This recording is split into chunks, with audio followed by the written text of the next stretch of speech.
Hello dear viewers, welcome back to my YouTube channel. तो आज का टॉपिक रहेगा हमारा अफगान टेक ओवर कश्मीर। ये चैप्टर है और इसके जो टेक्स्ट बुक के क्वेश्चन आंसर्स हैं वो आज हम वन बाय वन डिस्कस करने जा रहे हैं। सो आई होप कि आप इस वीडियो को अंत तक देखेंगे, लाइक शेयर और कमेंट ज़रूर करेगा। So let's start from question number 1। तो यहाँ पर हमारा क्वेश्चन नंबर 1 शुरू होता है। क्वेश्चन नंबर 1 क्या कहता है? Identify the factors responsible for jobs confusion and uncertainty in Kashmir during the Afghan period. तो हमने इस चैप्टर में पढ़ा कि किस तरीके से अफगान पीरियड जो कश्मीर में रहा, उस पूरे के पूरे पीरियड के दौरान पूरा का पूरा जो कश्मीर जहाँ पर उन्होंने काफ़ी देर तक रूल किया, उनके रूल के दौरान पूरे के पूरे कश्मीर में काफ़ी कन्फ्यूजन्स, चाउस और अनसर्टनिटी रहा। अब उसके पीछे क्या फैक्टर्स रहे? What were the factors which were responsible for the chaos, confusion and uncertainty in the Kashmir Afghan during the Afghan period. So Afghan period is known as the darkest period of the Kashmir history. Afghan period को Kashmir history का एक darkest period माना जाता है। अब ये darkest period क्यों माना जाता है? Chaos, confusions, anarchy and tyranny ruled the roost. इस पीरियड के दौरान, इस अफगान पीरियड के दौरान अगर हम कश्मीर को देखें, इस पूरे के पूरे पीरियड को अगर हम स्टडी करें, तो इस पूरे पीरियड के दौरान हमें वहां पर chaos, confusion, chaos mean the state of disorder और कंफ्यूजन। अनसर्टनिटी का मतलब होता है मिसट्रस्ट, या फिर हम कहेंगे कि लेक ऑफ श्योरनेस, ये देखने को हमें मिला। Anarchy, have no ruler, people do not obey any rule, ये भी देखने को मिला। टायरेनी, क्रूअल या फिर अनफेयर यूज ऑफ पावर जिसको हम कहेंगे। तो ये सारी की सारी चीजें हमें अफगान पीरियड के दौरान हमें देखने को मिली। सो दैट इज वाई कि इस पीरियड को जो डार्केस्ट पीरियड ऑफ जो है कहा जाता है। Common mosses were oppressed and suppressed bye Afghan rulers. जो वहां पर आम जनता थी, जो वहां पर आम लोग थे, उन लोगों के ऊपर काफी ओप्रेस्ड और सप्रेस्ड किया गया बाय द अफगान रूलर। अब ये ओप्रेस्ड और सप्रेस्ड क्या होता है? ओप्रेस्ड मींस उत्पीड़ित। इसका मतलब वहां का जो मास था, वहां पर जो आम आदमी थे, उनके ऊपर उत्पीड़न किया गया। And suppressed means to stop someone by force, कि अब किस तरीके से अफगान के जो रूलर्स वहां पर थे वो अपने ताकत के बलबूते पर वहां के लोगों को कंट्रोल करते थे। Long distance between Kabul and Kashmir gave an upper hand to Afghan rulers who ascertained their independence from time to time. एक और वजूहत रही कि जो अफगान रूलर्स थे, चूंकि अफगानिस्तान और जो अफगान जहां से वो रूलर आए थे और कश्मीर के बीच में काफ़ी फासला था, काफ़ी डिस्टेंस था, जिसकी वजह से उस वक्त का जो अफगानिस्तान का जो रूलर था अहमद शाह अब्दाली, उसका डायरेक्ट कंट्रोल जो है कश्मीर पर नहीं था। तो उसने कश्मीर को रूल करने के लिए, कश्मीर के ऊपर जो है हुकूमत चलाने के लिए अपने कुछ गवर्नर्स यहाँ पर तैनात किए गए। तो चूंकि अहमद शाह अब्दाली का उन गवर्नर्स के ऊपर कोई डायरेक्ट कांटेक्ट नहीं था, इन बिटवीन डिस्टेंस भी बहुत ज़्यादा था, जिसकी वजह से यहाँ के गवर्नर जो हैं वो मनमानी करने लगे। People were over burden due to heavy taxation. Afghanistan के जो यहाँ पर रूलर्स थे, अफगान के जो रूलर्स थे, उस रूल के दौरान यहाँ पर हैवी टैक्सेशन भी लागू किया गया यहाँ पर आम जनता के ऊपर, जो कि यहाँ के आम जनता के ऊपर एक बर्डन मीन बोझ जो है फील होने लगा उनको। Natural calamities like famine, earthquake added to their miseries of the common people. एक तरफ से अफगानिस्तान के जो रूलर थे, अहमद शाह अब्दाली के जो गवर्नर्स यहाँ पर तैनात किए गए थे, उनके द्वारा यहाँ पर जो कॉमन मासेस थे उनके ऊपर जोर जुल्म किया जा रहा था, और ऊपर से नेचुरल कैलेमिटीज जैसे कि अर्थक्वेक का आना, जिसकी वजह से यहाँ के लोगों के जो हालात थे वो बद से बदतर हो गए। सो ये कुछ फैक्टर्स थे जिन फैक्टर्स की वजह से कश्मीर में जो अफगान रूल रहा उस पूरे के पूरे रूल के दौरान यहाँ पर चाव, कंफ्यूजन्स और अनसर्टेनिटी, इस किस्म का माहौल हमें देखने को मिला। So let's move towards the question number second. Question number second क्या कहता है? क्वेश्चन नंबर सेकंड कहता है why did the people complain against the taxation structure under Afghan. Afghan rule के दौरान यहां पर उनने जो लोगों के ऊपर जो टैक्सेशन, जो उनका स्ट्रक्चर था, मतलब यहां पर जो लोगों से टैक्स वसूल किया जाता था वो स्ट्रक्चर इतना ओवरबर्डन था कि यहां के लोग उसको बर्दाश्त नहीं कर पा रहे थे। तो यहां के लोगों ने उस टैक्सेशन बर्डन जो उनके ऊपर लागू किया गया था बाय द अफगान रूलर्स, उसके खिलाफ यहां के लोगों को कंप्लेन थी। क्यों कंप्लेन थी? क्योंकि वो उतना टैक्स जो है नहीं चुका सकते थे। Afghan had imposed oppressive taxation policy over Kashmir people. तो अफगान रूलर्स ने कश्मीर लोगों, कश्मीर के जो रहने वाले जो आम नागरिक थे, उनके ऊपर जो है जो टैक्सेशन जो पॉलिसी थी, ऑप्रेसिव टैक्सेशन पॉलिसी जो यहां पर लागू की। Every commodity from salt to food grain was taxed. हर एक वो चीज, नमक से लेकर फूड ग्रेन तक, अनाज तक, मतलब छोटी चीज से लेकर बड़ी से बड़ी चीज तक अफगान रूलर्स ने टैक्स लगा दिया। Land tax was almost half to produce. यहां तक कि जो लैंड टैक्स था, जो जमीन के ऊपर टैक्स वसूल किया जाता था, वो तकरीबन हाफ ऑफ द प्रोड्यूस था। मतलब कि जितना अनाज वो पैदा करेंगे तकरीबन उसका सीधा 50% जो है उसको टैक्स वसूला जाता था उन लोगों से। Due to political instability every Afghan governor seemed to fulfil his own pocket irrespective of people's welfare. चूंकि अफगान रूल के दौरान यहां पर जो पॉलिटिकल सिस्टम था उसमें इंस्टेबिलिटी देखी गई, और उस इंस्टेबिलिटी का फायदा किसने उठाया? उस वक्त के अफगान गवर्नर्स, जिनको यहां पर तैनात किया गया था। अफगान गवर्नर्स को तैनात किया गया था यहां के वेलफेयर के लिए, यहां के लोगों के वेलफेयर के लिए, इस स्टेट के वेलफेयर के लिए। लेकिन चूंकि पॉलिटिकल इंस्टेबिलिटी यहां पर देखने को मिली उस पीरियड के दौरान, तो गवर्नर्स यहां के आम जनता के बजाय वो अपने जेब भरने के पीछे लग गए। The natural outcome of such A policy was extreme poverty, ridden people, famine, diseases etcetera taking a heavy toll of life. नतीजा क्या देखने को मिला? नतीजा यहां पर एक्सट्रीम पॉवर्टी, बहुत ज्यादा गरीबी देखने को मिली। फेमाइन, डिजीजेज, अलग अलग किस्म की बीमारियां यहां पर देखने को मिली। सूखा, अकाल यहां पर देखने को मिला, जो कि यहां के लोगों के ऊपर एक किस्म का हर तरफ से जो है जुल्म देखने को मिला। सो दैट इज वाई कि यहां के लोग जो थे, कश्मीर के जो लोग थे, इस टैक्सेशन से अफगान रूलर्स ने जो यहां पर लगाया था उससे बहुत नाखुश थे।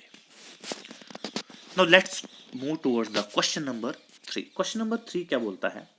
Describe the relation between Afghan kings and their governors in Kashmir.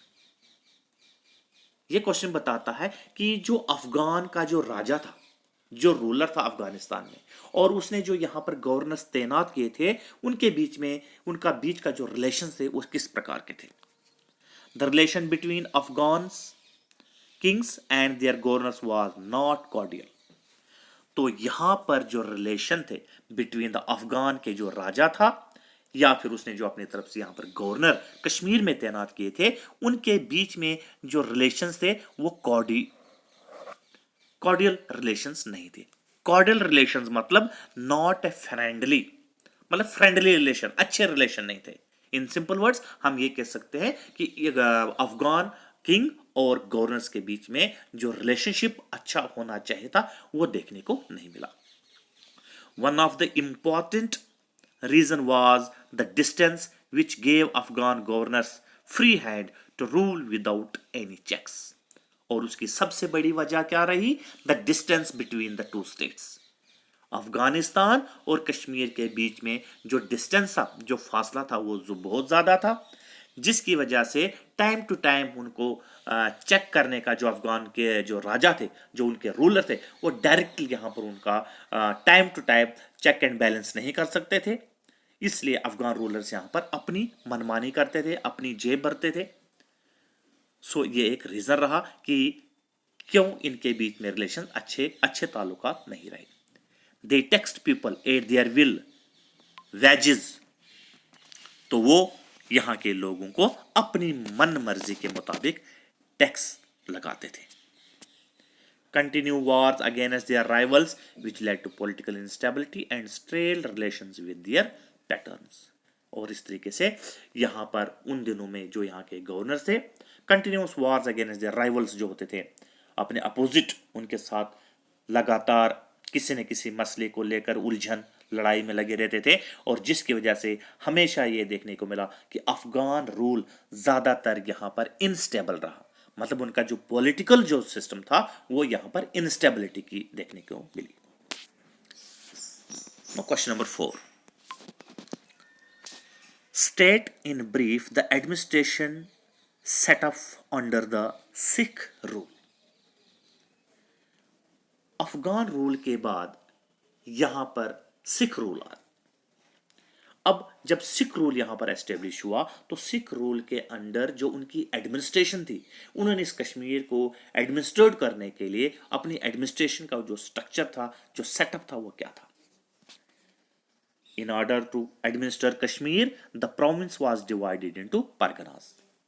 तो कश्मीर, पूरे के पूरे कश्मीर को एडमिनिस्ट्रेट करने के लिए, स्मूथली उसका जो फंक्शनिंग करने के लिए पूरे के पूरे प्रोविंस को परगनाज में डिवाइड किया गया। The parganas were further divided into zilas. उसके बाद हर एक परगनाज को फर्दर जिलाज में डिवाइड किया गया। अब ये जिला क्या है? अ जिला कॉन्स्टिट्यूटेड ऑफ सेवरल विलेजेस। तो बहुत सारे विलेजेस को मिला के एक जिला बनता था। There were different official assigned with different jobs। उसके बाद अलग अलग ऑफिशियल्स को तैनात किया गया और अलग अलग उनको असाइनमेंट, जिम्मेदारियां दी गई, काम दिया गया, जॉब दिया गया। जैसे क्वानगो लुक्ड आफ्टर रेवेन्यू कलेक्शन। तो क्वानगो जो है उनका काम था रेवेन्यू के रिलेटेड जो भी कलेक्शन आना था उसके रिलेटेड हिसाब किताब रखना इन परगनाज। जबकि वाइलेज, Shiqdar, Sazawal, Muqaddam and patwari function at the village level. तो विलेज लेवल पे जो उनके ऑफिशियल्स थे वो कौन कौन था? एक तो शिकदर, सजा, या गया उल, मुकदम और पटवारीज। दीज आर द ऑफिशियल्स जिनको विलेज लेवल पे काम सौंपा गया। तो यह था administration setup under the Sikh rule। Now question number 5। Question number 5, how were Galwans suppressed? कि किस तरीके से गलवान्स को सप्रेस्ड किया गया, दबाया गया, दबोचा गया। इससे पहले कि हम ये पढ़ें कि गलवान्स को कैसे सप्रेस्ड किया गया, हमें यह मालूम होना चाहिए कि ये गलवान्स थे कौन। Galwans were the professional who took care of ponies and horses of the villagers in grazing seasons। तो गलवान्स भी एक क्लास थी लोगों की जिनका एक प्रोफेशन था। उनका क्या काम था कि जो विलेजर्स के पास जो घोड़े, खच्चर वगैरह, पोनीज और हॉर्सेस वगैरह होते थे, तो ग्रेजिंग टाइम में जो है उनकी वो मदद करते थे। तो उनको गलवान्स कहा था। Means they were the professional peoples who help the villagers to take care of ponies and horses, especially during the grainy season। उनको गलवान्स कहा जाता था। However, to earn easy money, they turned to horse stealing and created an atmosphere of terror। Sikh governor took strict measures against this grave law and order problems and initiated the suppression of Galwans with a mighty hand। तो गलवान्स ने आसान तरीके से पैसा कमाने का जो गलत रास्ता अपनाया, उसके ऊपर जो उस वक्त के जो यहाँ पर सिख रूलर तैनात किए गए थे, उन्होंने उनके खिलाफ जो है स्ट्रिक्ट मेजर्स मतलब एक्शन उठाया ताकि लॉ एंड ऑर्डर की कोई प्रॉब्लम ना हो। So they initiated the suppression of Galwan with mighty hand. तो क्या शुरुआत की उन्होंने? Troops were sent to many parts of Kaneras and Maras. Some Galwans were killed in fight. बहुत सारे गलवान्स को लड़ाई में मारा गया। Some hanged. बहुत सारे गलवान्स को फांसी के तख्ते पर लटकाया गया। And some others freed after cutting their hands. और कुछ गलवान्स जिनको कैदी बना के रखा था उनको भी आज़ाद कर दिया गया, लेकिन उनके हाथ काट दिए गए। तो इस तरीके से जो सिख गवर्नर से उन्होंने किस तरीके से बड़े स्ट्रिक्ट, बड़े सख्त अंदाज से जो है गलवान्स को कंट्रोल में करने के लिए ये कदम उठाए। नाउ क्वेश्चन नंबर 6, डिफाइन तरक्की। तो ये तरक्की क्या है, इसको डिफाइन करना है। Sikh rulers imposed a number of taxes over peasants in Kashmir. यहां पर इफ है but it is in Kashmir, यहां पर इसको रीड करेगा in Kashmir. Sikh rulers imposed a number of taxes over peasants in Kashmir. तो सिख रूलर्स, जिस तरीके से पहले अफगान रूलर्स आए, उन्होंने अपने रूल के दौरान कश्मीर के लोगों के ऊपर अलग अलग प्रकार के टैक्सेस लगाए, उसी प्रकार जब यहाँ पर सिख रूलर्स आए तो उन्होंने भी अपनी एडमिनिस्ट्रेशन के थ्रू अपने पीरियड के दौरान यहाँ के लोगों के ऊपर अलग अलग किस्म के टैक्सेस लगाए, specially for the peasants. So ये तरक्की क्या है?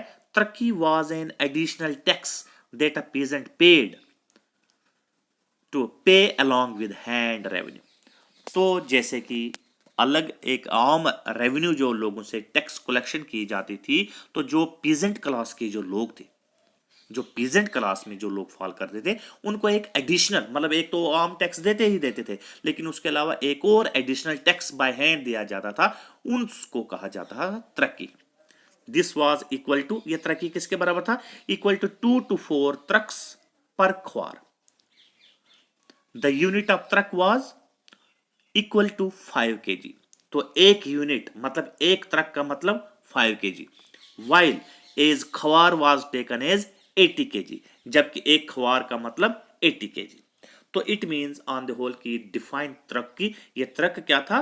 एक किस्म का एक एडिशनल टैक्स था जो कि पीजेंट क्लास के ऊपर अंडर द सिख रूल के दौरान लगाया गया था, और वो पीजेंट क्लास के लोग उसको सिख रूलर्स को उस वक्त देते थे additional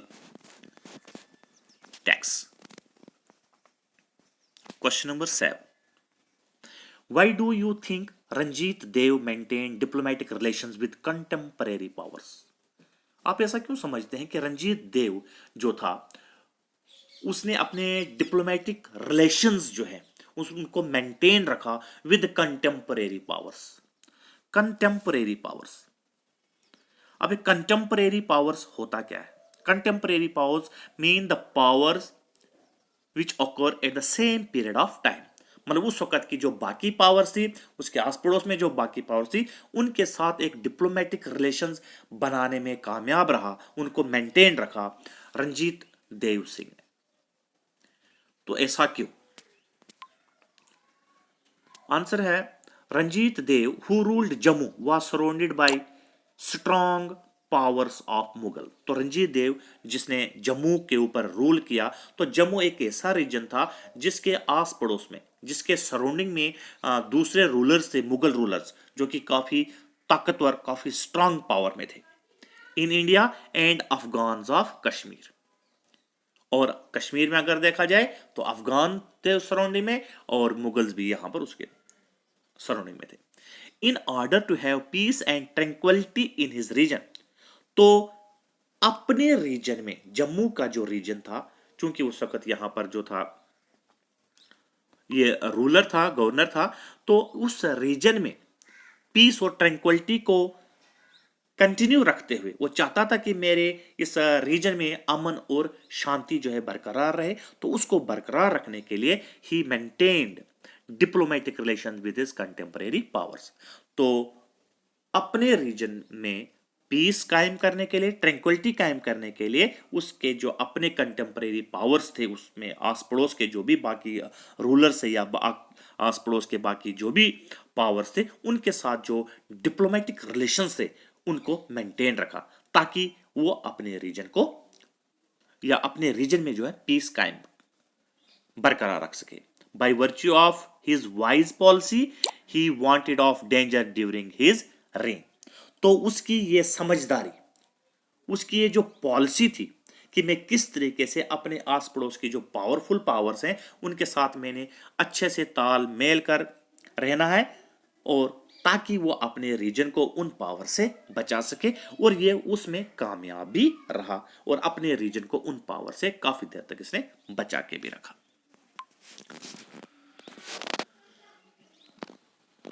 now question number 8, when was Wame-Ig concluded? What were its main term? Wame-Ig कब कंक्लूड किया गया और इसके मेन टर्म्स क्या है? तो ये Wame-Ig है क्या? सबसे पहले हमें ये मालूम होना चाहिए कि Wame-Ig है क्या, फिर जाके हम बता सकते हैं कि ये कंक्लूड कब हुआ और इसके मेन फंक्शंस या टर्म्स क्या है। Wame-Ig was a peace agreement between the heirs of Namgyal dynasty of Ladakh। तो लद्दाख में एक डायनेस्टी रूल करती थी, नमग्याल डायनेस्टी। तो उस डायनेस्टी के जो हेयर्स थे उनके बीच में हमेशा क्या देखने को मिला था कि लीगल आपस में हमेशा लड़ते रहते थे। तो उनकी लड़ाई को सॉल्व करने के लिए वो एक एग्रीमेंट साइन किया गया जिसको कहा जाता था वामेहीग। It was concluded in July 1752। तो ये कब कंक्लूड किया गया? 1752। वामेहीग में क्या था कि एक काउंसिल बुलाई गई थी जिसमें बहुत सारे लोग शामिल हुए थे। उस काउंसिल में कुछ डिसीजंस लिए गए और उन डिसीजन को जब एक फॉर्मल ऑर्डर दिया गया उसी को वामेहीग कहा जाता था। अब इसका मेन टर्म्स क्या थी? The region of Purik was given to Teshi, uncle of Namgyal king। ये वामेहीग में क्या बात कही गई कि पुरिक का जो रीजन है वो किसको दिया जाए? तेशी। ये तेशी कौन था? अंकल ऑफ नामग्याल किंग, उसका चाचा था। Second, the eldest son was to become king while the younger son would become lama. तो इसमें यह भी बात कही गई कि जो एल्डेस्ट सन है, जो बड़ा लड़का है, वो राजा और जो छोटा है वो लामा बनेगा। No party would interfere in trade routes connecting Ladakh with Kashmir and Baltistan. और इनमें से कोई भी दो पार्टियां जो है आपस में इंटरफेयर नहीं करेंगी। अगर उनका तिजारत का जो कारोबार है, जो ट्रेड रूट्स हैं, जो रास्ता है जिस रास्ते के थ्रू ये ट्रेड करना चाहते हैं, जो कि लद्दाख को कश्मीर और बल्तिस्तान से जोड़ते हैं, तो कोई भी पार्टी, सिंगल पार्टी जो है एक दूसरे को इंटरफेयर नहीं करेगी। सो दैट इज अ वामेहीग। तो इस तरीके से ये थे कुछ क्वेश्चंस आंसर टेक्स्ट बुक के। चैप्टर का नाम था अफगान्स टेक ओवर कश्मीर। तो आई होप ये वीडियो जो है आपकी बहुत हेल्प करेगा। तो थैंक यू, नमस्कार।